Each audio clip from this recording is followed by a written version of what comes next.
Yogyakarta selalu punya cara tersendiri untuk menyembunyikan cerita terbaiknya. Tepat di jantung kota, di atas jembatan Gondolayu, di sela-sela riuh rendahnya kendaraan yang membelah Jalan Jenderal Sudirman, terdapat sebuah batas psikologis yang memisahkan dua dunia, keramaian dan keheningan, modern rapi dan tradisional kumuh. Gerbang Kampung Code ini berada di samping jembatan Gondolayu, sisi selatan arah timur. Sebuah gerbang kayu sederhana bertuliskan Sugeng Rawuh di Kampung Code. Hiruk-pikuk lalu lintas kendaraan di atas jembatan Gondolayu ini seolah mengusik keheningan Kampung Code di bawah sana. Sebuah wilayah yang dahulu pernah dicap sebagai daerah hitam yang haram untuk ditinggali. Kita dibawa turun menapak lereng curam menuju Kali Code ini. Kita akan berjalan menyusuri sebuah suaka arsitektur kemanusiaan. Sebuah tempat di mana semen, bambu, warna-warni cat, dan harga diri manusia dirajut menjadi satu oleh seorang maestro, seorang pastor, dan seorang martir kemanusiaan, Yusuf Biliarta Mangunwijaya, atau yang lebih lekat di hati kita dengan nama Romo Mangun.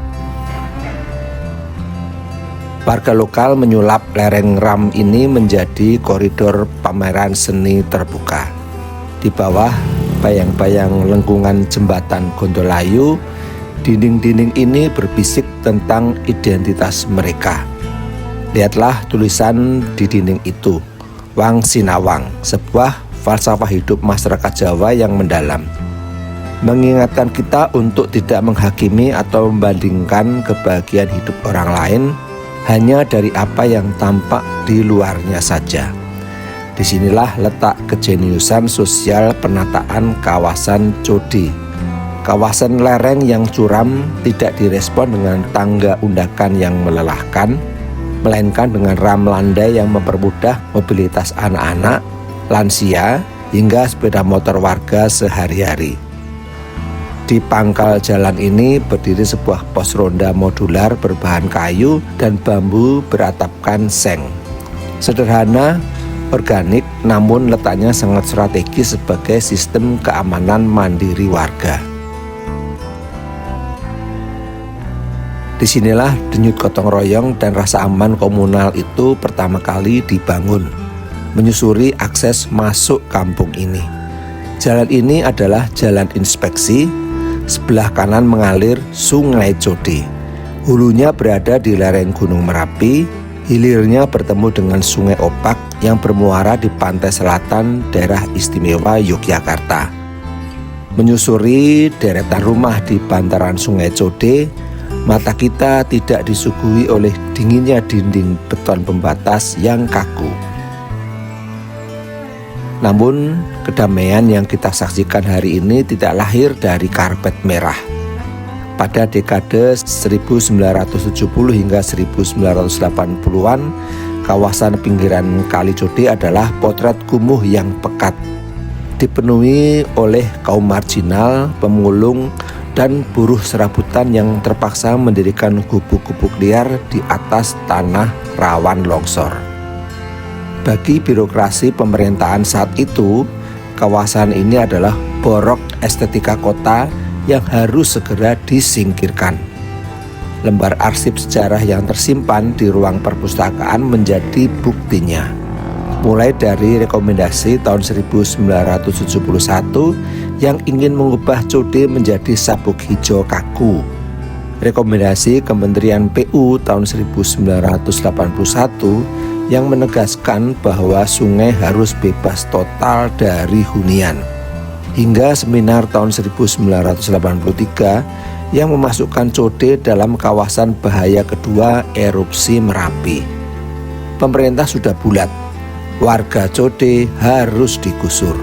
Ditambah lagi hantaman realitas alam ketika banjir besar melanda Code di tahun 1984. Posisi warga semakin terjepit. Mereka terancam kehilangan satu-satunya tempat bernaung. Di tengah ancaman alat berat, datanglah seorang lelaki berkacamata. Beliau adalah arsitek lulusan Aachen, Jerman.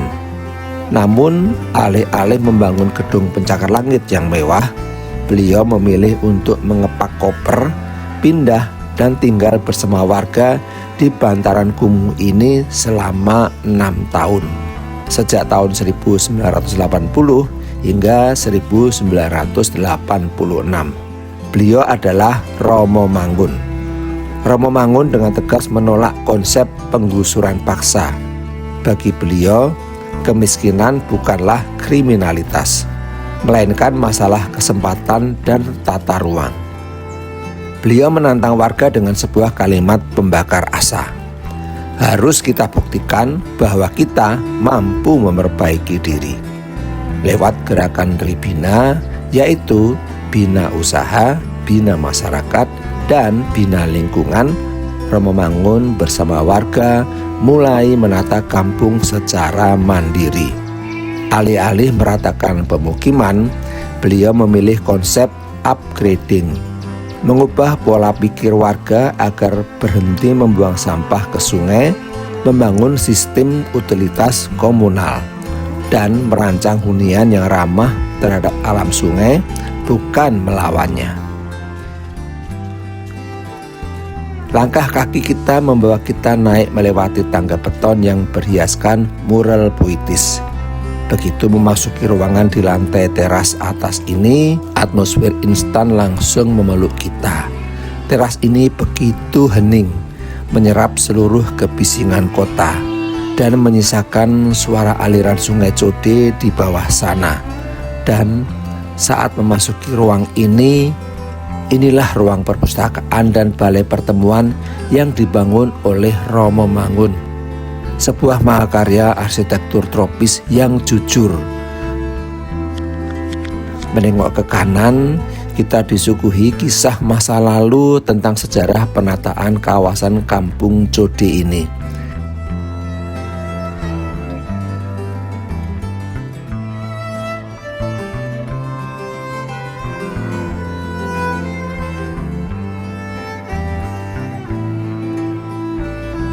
Lihatlah ke atas, struktur kuda-kuda kayu terekspos berpadu indah dengan plafon gedek kepang bermotif geometris tradisional.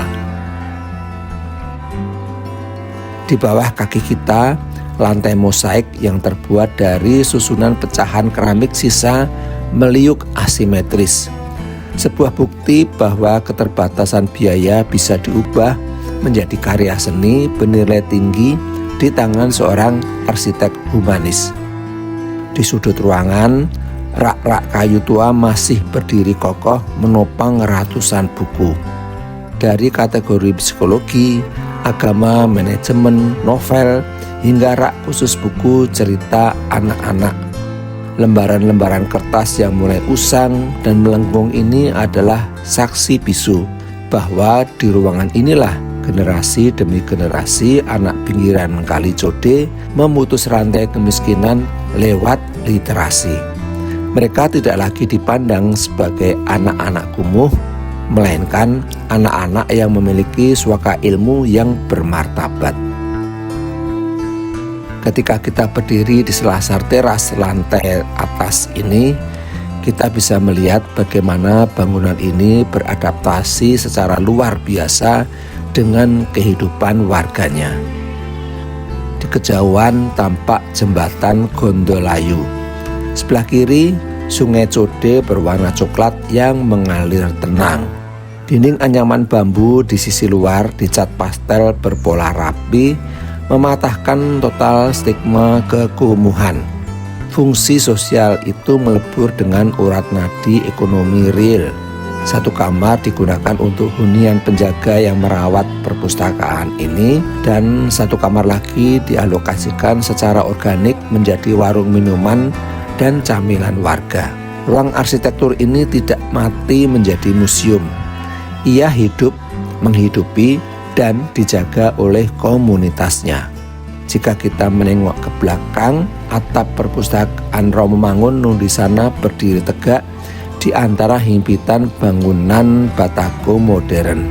Intervensi Romomangun di awal dekade 80-an terbukti sukses mengubah arah sejarah wajah tata ruang pinggir Sungai Indonesia. Kawasan ini batal digusur dan pada tahun 1992 dunia mengakuinya lewat penghargaan arsitektur paling bergengsi, Aga Khan Award for Architecture. Romomangun memang telah wafat pada 10 Februari 1999 lalu. Beliau pergi tak lama setelah menyelesaikan sebuah ceramah ilmiah tentang buku di Jakarta.